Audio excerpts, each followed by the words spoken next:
Thank you very much for staying on the program. Welcome back. The first story, the Ghana Revenue Authority, GRA, says it will take a holistic review of the automation and paperless operations at the Tema and Takoradi ports after 4 months since its introduction. The Customs Division has identified some areas with challenges and willing to provide solutions in order not to disrupt revenue mobilization. In an exclusive interview with Joy Business, Deputy Commissioner in charge of Policy and Programs at the GRA, Patrick Yawuse, noted the review is very critical to the success of the program. There's more in the report by Ebenezer Sabute. Paperless operations at the port began September 2017 following a paperless roadmap developed by the Ministries of Finance and Trade and Industry. It is to enable the paperless process flow to guide the operators and agencies in the port clearance value chain. According to the Vice President, Dr. Mahmoud Baumia, an initial assessment of the implementation has shown a revenue collection improvement of 56%. However, in an exclusive interview with Joy Business, Deputy Commissioner in charge of Policy and Programs at the Ghana Revenue Authority, Patrick Yawuse, admitted there are few challenges with the system for which a review was needed. Where we have the biggest challenge now is examination, precisely because the system we are using to do what we call the joint examination of stakeholders, customs, regulatory bodies, everybody, we are still having a few challenges there. But the good news is that management has approved that we should review the project. We should be starting next week or next week. The request has been approved. The project evaluation outline has been completed. And so once we will look at the key areas where we have very difficult problems, that will be the first stage that we'll tackle. He's also been speaking about some key areas that should be covered under the reform and when the review will end. We'll look at the more difficult areas in the review, do reorganization in those areas, re-engineering. I've just spoken about the examination. Then we'll look at other areas, and then I can assure you that by the next time we have an interview, probably in March or April, I'll be smiling more than I'm looking at now. I will be smiling that I'm looking at now, I'm sure. The review should take 1 week. Yes, we already have identified some of the very key areas. I don't want to say too many things, but at valuation, I mean, let's be very honest. Some of the things are not typically paperless. We have quite some delay. People are complaining about valuation values. Values, we can find a way of managing them, but the delays, I think, honestly speaking, the delays, they shouldn't be too much acceptable what we are doing now. And therefore, we must be honest to accept that people have challenges there, and then we'll have to improve there. Then we'll have to also look at compliance, what we call compliance. The review, when completed, is expected to further improve revenue mobilization at the ports. Now, away from that, government has been giving some details on what went into the choice of a direct negotiation agreement between Ghana and international oil exploration giant ExxonMobil. This follows criticisms by some civil society groups on why government did not open up the block it extended to ExxonMobil through a competitive public tender. There's more in this Business Desk report. According to government, it took the decision not to open the Deepwater Cape 3-point block to public tender because the nature of the area required an oil exploration firm that has the most sophisticated technology and financial muscle to prospect for oil in commercial quantities. This was after two other global firms had some challenges in exploring for oil because of the nature of the Deepwater Cape 3-point block. The Energy Ministry in the public notice added that the current oil fields like Jubilee, TEN and Sankofa entering decline stage in the near future. There's the need to explore other fields by a global giant like ExxonMobil. The notice also confirmed earlier reports by Joy Business that negotiations for this oil block started in April 2015. However, negotiations were abandoned due to challenges by ExxonMobil in securing some waivers. The global oil giant is expected to sign an oil exploration agreement with government this Thursday.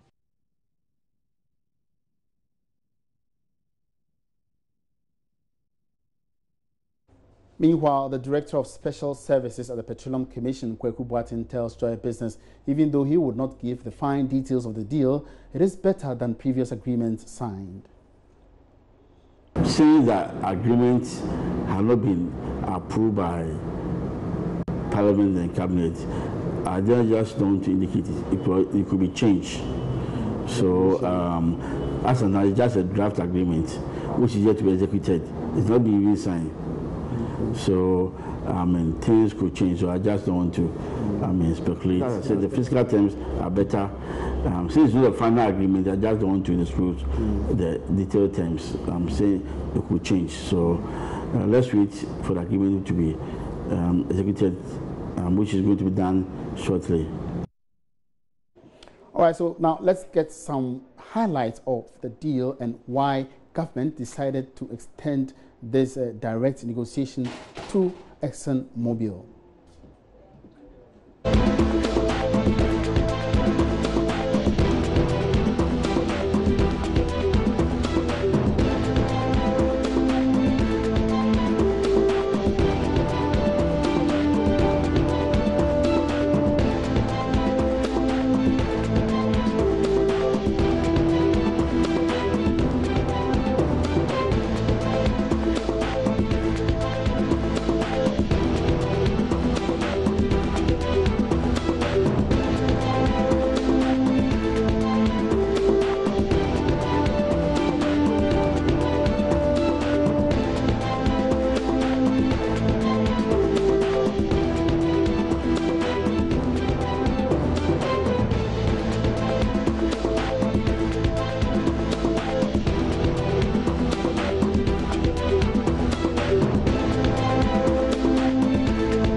All right, so those were exactly some of the reasons outlined by government for giving out the ultra deep water block to ExxonMobil for oil exploration, and for which the agreement will be signed come this Thursday. Now, we want to get some more analysis on the agreement to be signed and also find out to what extent Ghana should be gaining from the country's ultra deep water exploration by ExxonMobil. We've been joined on the line by Ishmael Ijekumine. He is the Executive Director of KITE. Sir, you're welcome to the marketplace. Now, if you can hear me, what do you think in the first place about Exxon's entry into our petroleum industry? I think Exxon is a very, very big player. And for that reason, if they should come in, definitely it's going to bring something to the table. They're going to increase our profile as an oil-producing country because they are a massive player. I've said it somewhere that in 2009, one of my disappointments when they weren't allowed to acquire the Cosmos share was that at the time, if they had come in, they would have drawn a lot more investors because people would have believed that, yes, Ghana definitely had arrived and we are also an oil-producing country. But to answer your simple question, I think they will bring a lot to the table because they're a massive player. Now, interesting, but this is not the first time Exxon has tried to enter Ghana's market. In 2009, government wanted to give it direct negotiation to explore oil in the country. Now we have a petroleum exploration and development law, but government has decided to give direct negotiation on the agreement yet to be signed on this Thursday. Do you have anything wrong about this, or do you see anything wrong about this particular, even though government has outlined various reasons for which it has decided to extend this agreement? Well, I think the government still quoted aspects of the law that you referred to as the basis for entering into direct negotiations, and then went ahead to enumerate some of the other reasons why they want to do the direct negotiation. I first and foremost, I think there is a reason why the competitive bidding was introduced into the Act, and obviously, regardless of all the reasons that have been adduced in the government statement, I believe that if ExxonMobil were the best for this particular block, they will still probably have come top during the competitive bidding process. But I think if you listen carefully to what the government is trying to say, I think the government believes that a lot of time has been wasted by those two other companies, Luke Oil and Banco, who relinquished the block. And the government also said in the statement that we're running out of reserves, we're running out of producing wells. And I suspect that's the main reason why the government doesn't want to go through a competitive bidding process. But definitely, that would probably have given us maybe the best person, the best firm to have undergone exploration in that field. But there is also some basis in the law that allows government to also do direct negotiations. So I suspect that's what they have assessed, and they quoted it from Section 9, even though it might not be the best option. I guess the name that ExxonMobil brings to the table would probably justify why they are doing this direct negotiation. All right, now, should we be so much interested at this point? Because I know ExxonMobil is going to explore, and the results could be otherwise, even though they have the financial and technical muscle. Anything can happen if they hit a wild cut, as it's termed in the industry. I mean, would it not negate any expectations that we have put in place? Exactly. We can't celebrate yet. They haven't found anything. They are yet to come and look.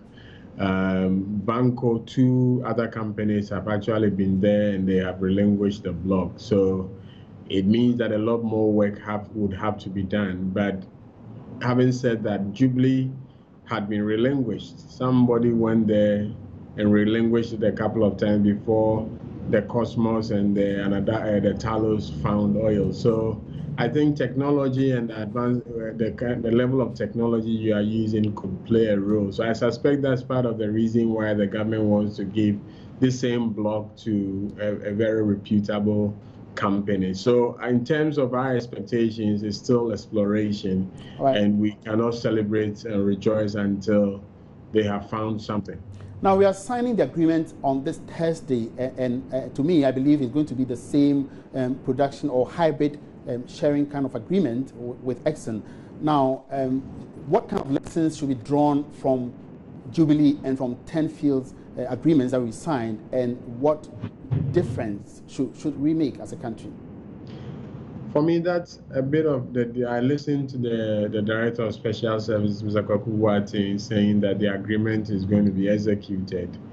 And I don't know who else has seen it, and what kind of input civil society or other experts may have made into the process. Once we sign the agreement, it becomes an agreement, and there is very little room for variation. So one would have thought that since the signing of the agreement is that imminent, we probably would have had the opportunity. I haven't cited it, so I'm not in a position to say whether it's a better deal than the others. But if the area to be explored is a lot more difficult than the Jubilee, then technically you would expect that they will need some more leeway in terms of what the fiscal regimes will be.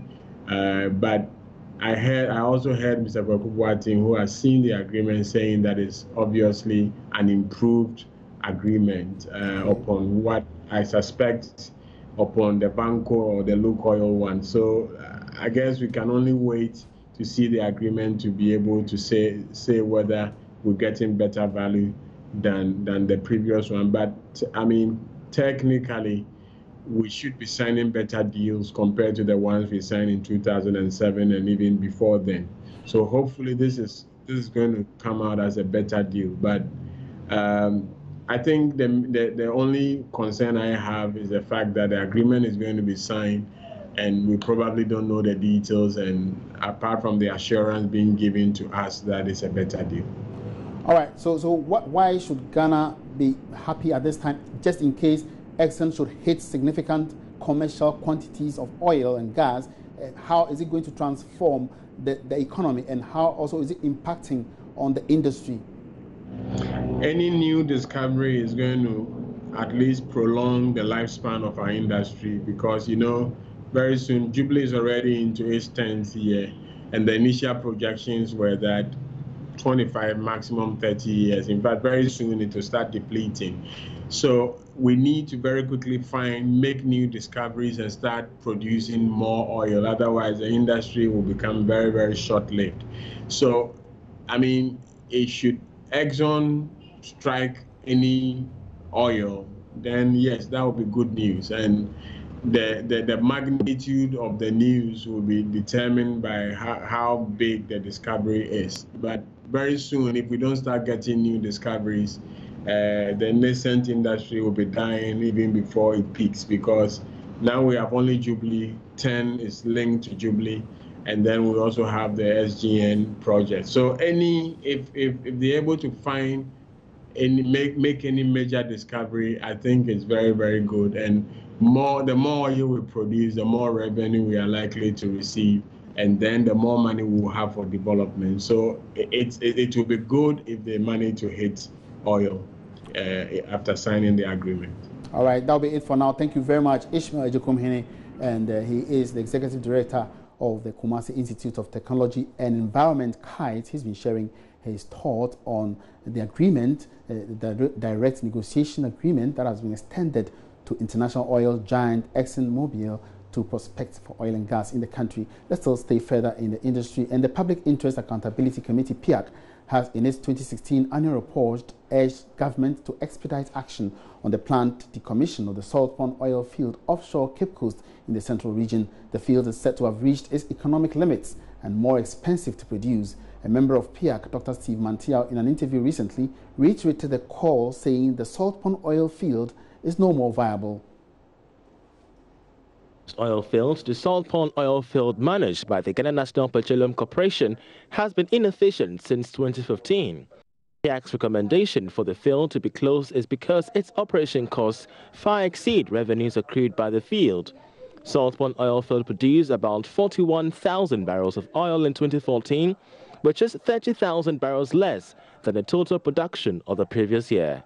There has, however, been no production since the third quarter of 2015.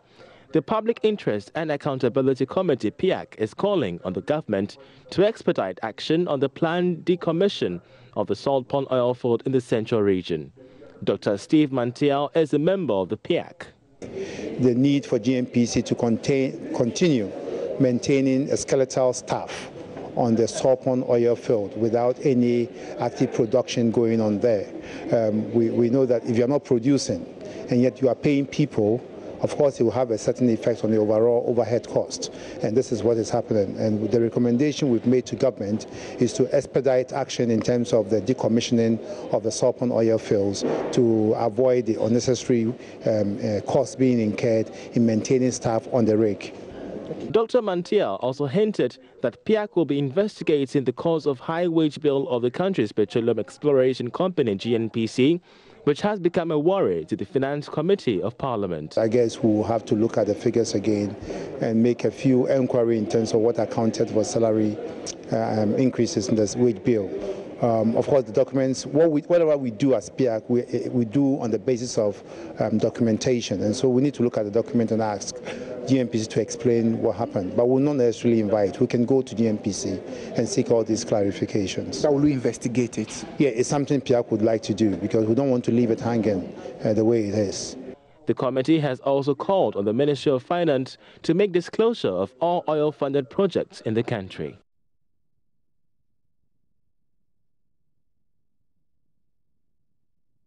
All right, so we will get some reaction from the Petroleum Commission, that is the regulator of the upstream sector of the petroleum industry, which is saying that business or some companies have indicated their intention to do further exploratory activities with enhanced technology to produce more commercial quantities of oil in the disputed, or not disputed, but the oil field, the saltpond oil field, which is said to have been no more viable. Let's listen to what the Petroleum Commission has to say on this.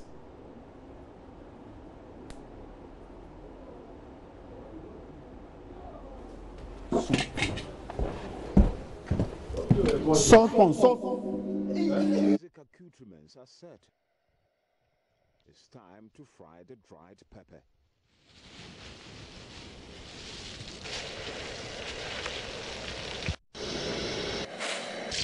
Ginger is next.